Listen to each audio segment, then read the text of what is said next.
प्यारे साथियों, भारत के सबसे बड़े सूबे में चार बार मुख्यमंत्री रही और देश की सबसे बड़ी पंचायतों में शिरकत करने वाली बहन जी, जिनको लोग जननायक मान्यवर काशीराम के बाद अपना मसीहा मानते आ रहे हैं।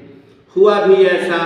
2007 में बहन जी ने देश के सबसे बड़े प्रदेश उत्तर प्रदेश में पूर्ण बहुमत की सरकार बनाई, जिसकी वजह से बहन जी को आयरन लेडी का खिताब मिला, सशक्त शासक का भी खिताब मिला। उसी दौरान अमेरिका की फोर्ब्स पत्रिका ने बहन जी को उस दौरान भारत के शीर्ष नेताओं की लाइन में रखा।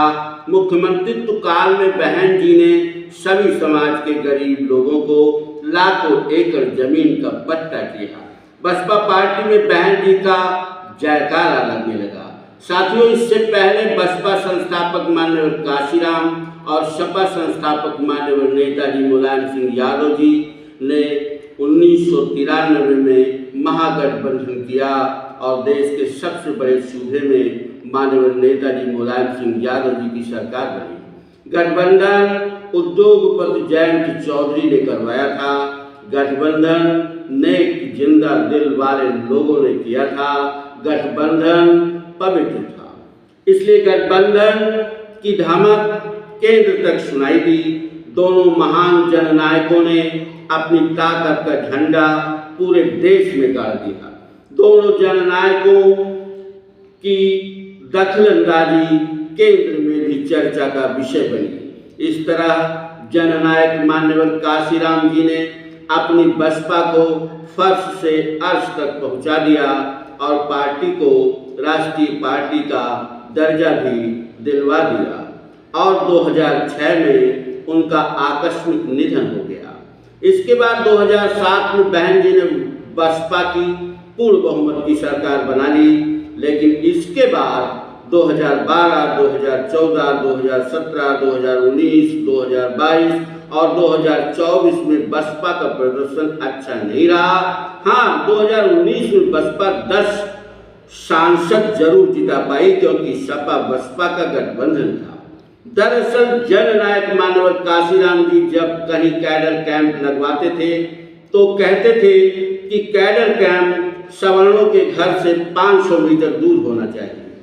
वहीं बहन जी सवर्णों को साथ लेकर सवर्णों से ही अपना खोया हुआ राजपाट वापस लेना चाहती हैं, जो असंभव है। डॉक्टर अंबेडकर भी पूरी जिंदगी अपने समाज को साथ लेकर समाज के उत्थान के लिए संघर्ष किया, सवर्णों को दरकिनार करके। जननायक मान्यवर काशीराम ने भी ऐसा ही किया। 2022 और 2024 की वजह से बसपा का राष्ट्रीय पार्टी का दर्जा भी खतरे में पड़ गया है। फिर भी घबराने की कोई जरूरत नहीं है।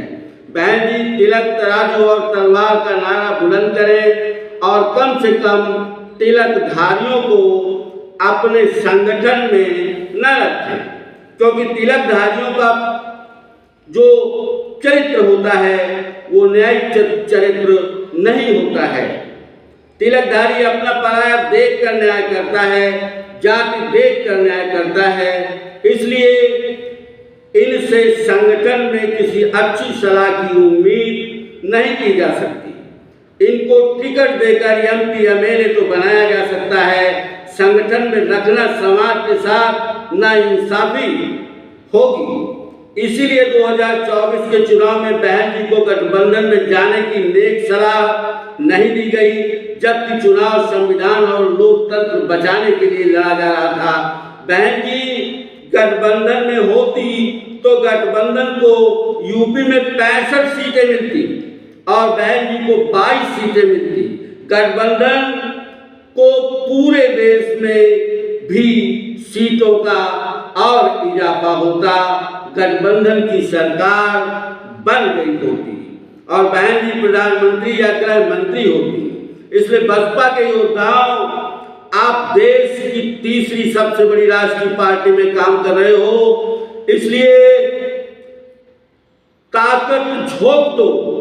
2027 और 2029 का नजारा बसपा के लिए हरा भरा होने जा रहा है। इसलिए बसपा के योद्धा डटे रहें, जीत पक्की है। जय भीम, जय भारत, जय समाजवाद।